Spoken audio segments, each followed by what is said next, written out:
I believe that we're allowing the system of LGBTQ plus to bully us into to something that we can't agree with. And again, for me, as I said in the interview, sorry for the ins and outs here, but silence for the church cannot be an option anymore. You know, we have faith to defend, and we must defend this. We don't defend it, we lose. Pastor Ryan Clark, it's just so good to talk to you. Thank you very much for joining us on the Coalition for Marriage YouTube channel. Start off just by saying hi to the viewers and the listeners. Hi, Tony. It's good to be with you. Thanks for reaching out. These moments are greatly encouraging to me. So it's my pleasure. Now, you are a strong supporter of man-woman marriage. Just make it clear for anyone who's joining us for the first time, tuning in. So we've got, we call ourselves UK's largest pro-marriage organisation because we have got tens of thousands of supporters from all faiths and none. Who support and promote this thing, man-woman marriage. So a lot of people, quite frankly, Ryan, like yourself, come at this from the Christian perspective. A lot of people come at it just from the logical perspective, the evidence-based perspective that, well, you know, man-woman marriage, men and women do something that men and women cannot physically do. They give rise to new life and they're able to bring up their biological children, which the evidence says is kind of produces the best version of the next generation. We think that's important. Our supporters think that's important. The majority of our supporters, if I'm honest, are Christians, Ryan, like yourself. But there are definitely people from all faiths, and definitely I have regular interaction with people who have no faith at all, but they can see that it just makes sense for society. Now, that belief has got you into a bit of hot water recently, hasn't it? Yeah, it has. Obviously, for those of you who have seen that recently, we had, it says 3, but actually there's probably about 4 or 5 schools that have pulled away from us. And we just responded to what I thought was a irresponsible message from the mayor that would kind of very broadly wishing all homophobes to have I think the word was uncomfortable month. And I kindly responded, and that's visible. That's visible for the reason of, look, we want to be transparent, that we reached out to the mayor and said, come and talk about this. That actually that's a broad statement. And just because you don't believe in a homosexual relationship or homosexual marriage, in no way does that make you a homophobe. So that got me in a bit of bother, and I responded to that by video. And of course, some local press has covered that. Here's the funny thing, because the law is quite clear in our country. First of all, the case law says, you know, belief that marriage between a man and a woman is worthy of respect. Belief that marriage is just between a man and a woman is worthy of respect. Case law. The legislation is very, very clear in protecting those who believe that marriage is between a man and a woman. That's a protected belief in legislation as well as case law. Not only that, but it's explicitly stated in legislation that, you know, discussions or criticisms of somebody's sexuality or the parties to a marriage is not in and of itself hatred. No. So the law is very clear that having a different opinion is not evidence of hatred. If you're going to go about it in a hateful way, that's your own silly fault. Why on earth would you do that? But having a different opinion it's protected explicitly in various aspects of the law. A phobia is a hate or an irrational fear. Yes. Now, just having an opinion that the thing which a man and a woman can do is categorically different to the thing which 2 same-sex people can do, that's not an irrational opinion or evidence of hate. It's logical fact. Absolutely. When you, and any viewers that might watch this, I would encourage them to listen to the interview that we did in-house as a church. I would encourage them to read the letter to the mayor. That we haven't gone about this with any homophobic or hatred. Quite the opposite. We were actually saying, Tony, come and sit around the table and let's talk about this. That we, as Christians, as evangelical Christians, we believe that the Bible is our sole authority. And that states very clear, very categorically, in many different ways, that marriage is between a man and a woman. And that is the absolute best and beauty for all mankind. That is our Christian view. And to have not only our voice or our mouths muzzled than to be, in measurements. I haven't suffered. There's many people suffering far more than I am. Yeah. But to be muzzled and then to be accused of being homophobic and bigotry, to me it's a contradiction of their own position, because they're asking me to value what they are, yet it's them who's being actually quite aggressive, Tony. I mean, this all started, I suppose it was June last year, the so-called Pride Month, which Yep, which quickly turns into Pride Year. it does. But June last year, and it's kind of dragged on since then. Yeah, you're right. It started that comment by the mayor was said in June, which is Pride Month. We didn't hear much. I wrote that letter immediately to the mayor to invite for tea. Yeah, That's what we do, isn't it? As Christians, yeah, we want to show hospitality. yeah, So we did yeah, that, and the prayer, not only of myself and the elders here, but the church here would pray that there would be a response to that. There wasn't response to that. Then September came, and then there was this kind of domino effect of letters that came through that actually said, well, we're concerned about the direction you're going. And one of the yeah, things that I sought to underline, Tony, was actually we're going the same direction we have done for centuries. It's you who's changing direction. yeah. So I had a phone call from one school. Then she emailed me and said that actually, no, they're pulling away from us. And then I think, in fairness, I think then by October it was a knock-on effect, and we were told that actually they wanted to separate themselves from us because of the direction that we're going. But more than that, so you've had letters from schools saying, well, because of this is your feeling, this is schools that you've interacted with, and you're in Derbyshire, let's make that clear. This is schools that you've interacted with for years, and your church for longer than you've been there. Absolutely. And they've abandoned you. And what was interesting to me, Ryan, was because one of the letters said, because our curriculum doesn't allow us to associate, and you think, hold on a minute, because the Education Act is very, very clear. In these kinds of politically contentious areas, the school is obliged to act in a balanced way. So you would have thought, far from eschewing you because of your belief around marriage, their obligation is to take your view into consideration, because actually it's the opinion of an awful lot of people up and down the country, and they should be presenting these things in that balanced way. So where are you up to now? What's the state of play? Where is it now? In exactly the same place, really, as it was then. That obviously the media have got a little bit of it's got a bit of a media attention.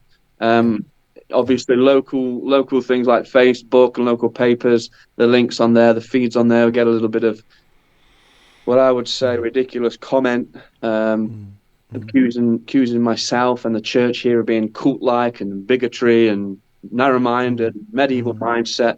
So that's where it is. But we have still made it very clear, both in moments like this, that our conduct under God wants to be proper, wants to be right, wants to be gentle, wants to be kind, but it wants to be bold. And we have a position to defend, and by God's grace, defend it with well, Tony. And it's not a bad position. It's not a position that leads to chaos and evil in society. It's a position that leads to really, really good outcomes for everyone. And if that position were promoted, we wouldn't be suffering the kind of demographic problems that we're having at the moment. We wouldn't be suffering the levels of crime. We wouldn't be suffering. All sorts of things would be much better than they are now. Better for everyone, including people who have a different opinion. That's the irony of the situation. And I think conscience in all of these dear folk is they know that the family looks like something that cannot, and I repeat that cannot be reinvented. The Lord himself has ordained it so that a man and a woman come together in what is wonderful, what is beautiful in marriage, and they procreate and they have children, and the function of the family is the best, is the safest and the most beautiful. That a man can give to that marriage and to that parenting only what a man can. And the same with a mother. A mother can only give what a mother can. And the whole thing is undeniably beautiful. Yeah, and I mean, we often get asked, I get emails, a lot of emails asking me, well, what can we do? Well, I just think, I wanted to talk to you because you're a wonderful example of what can we do? Well, you can actually write a letter to somebody and gently and politely say, well, frankly, it's not homophobic to Yeah, believe these things, because they're actually valuable things on which our society was built and prospered and absolutely. thrived. Mm. And the evidence, we've spoken about 1930s Oxford anthropologist, a chap called Unwin, who studied societies throughout history, and looked at the fact that, well, those societies that thrived were the ones who valued monogamous man-woman marriage and sexual chastity and that sort of stuff. And the ones that abandoned that were the ones that ceased to exist. And kind of, we're heading in the direction of those societies who didn't prosper. And it's not a great thing. And prospering those things doesn't mean that other people have to suffer. We live in a liberal democracy, Ryan. Fine, other things take place. We recognise that. But marriage, you've got to recognise it's different and it's unique, and it gives something that nothing else gives. And to deny that is just to deny the obvious. But we seem to be living in a time when denying the obvious is quite the thing to do. I think the thing is, Tony, is that it's 2024, and we're having this conversation about marriage, about something that's logical, about something that is not. I don't know. I don't know. I assume you're a little bit older than me. But we've got here very quickly in the last 10 years, in my view, that we're having conversations. The church, or the so-called church, are debating this. There isn't a debate here to be had. Yeah. Again, just reflecting on something you said there in regard to history and communities. And I think one of the things that was my concern is, and I think this is proven to be true, even within the local schools here in Alverton in Derbyshire, I am convinced that there are people, and as you've said, some of your subscribers they're not Christians, they're not anything other than what they might term as good folk who are trying to live what they think is a good life. Yep. And I think there'll be people in the pub tonight who really believe on this issue what we are believing, and I think they deserve to know that schools here in Derbyshire have decided to not have this part of education in their system. And this is basics. So that's a huge concern for me. It is. And the irony is that is breaking the law. That is not the balance that they are required to teach in these areas. Yep. And there's a strong evidence base. It's not a religious conviction on its own. There's a strong evidence base that says growing up with your married mum and dad gives you a massive head start in life beyond anything else. That doesn't mean marriages sometimes don't work. And yes, single parents try their hardest. Of course they do. Absolutely. But not telling kids the value of that kind of thing, I think, is missing something vital in their education, I would say. I think it's robbing them of something very needed. Yeah. I mean, again, I've actually only been in the church here, the pastor of 14 or 15 months. And even within that time, as I mentioned within the interview, that I've had schools come in here in the main sanctuary of the church, which is, I know the background doesn't look like it, but it's a beautiful building with a central pulpit, with a baptistry and many other traditional things that actually I am a lover of. But they would sit there and they would enjoy hearing and the questions, Tony, from these young hearts of what does that mean and why is this? It was lovely. And I think any teacher was in those moments. They won't deny it was lovely, that they actually decided because of a system. That's what this is, a system that is bullying us right now. I know that's strong language, but I say that on behalf of the church. I believe that we're allowing the system of LGBTQ plus to bully us into to something that we can't agree with. And again, for me, as I said in the interview, sorry for the ins and outs here, but silence for the church cannot be an option anymore. We have a faith to defend, and we must defend this. We don't defend this, we lose. Yeah, and not only are people's opinions around the constitution of a marriage legally, allowable in the country, but there are special additional protections for people who are speaking from a position of faith, and so they should use their voice is heard. I think the time to be in silent opposition has ended, and people, just need to A, not speak lies, which a lot of people are Yeah. doing, but B, actually actively speak truth. The Christian idea of being salt. You know, you are the salt of the earth. There is no other salt. Mhm. If the rate of decay is going to stop, it's down to you. So that would be the Christian message. And you know, even those who believe in marriage who aren't Christian, they can recognize somebody at some point has got to speak up and say, well, actually, no. Yeah. And I think that that is the church's responsibility. Yep. And, Yeah. again, Well, let me offer some sympathy here. I have sympathy because in most parts, or in a large part, let me reterm that, in large parts of Christendom, churches are not standing up. They're not saying that this is wrong and this is right. There's no clarity anymore. There's no sense of authority anymore within the so-called church. You know what the people of Elverton no doubt think what the church is they will look to the Archbishop of Canterbury or the Pope, and these people are not standing up on these issues. yep. And we don't have to be unkind to stand up on these No. issues. Again, No. we've sought to be transparent. I don't think there's been anything unkind about what we've done.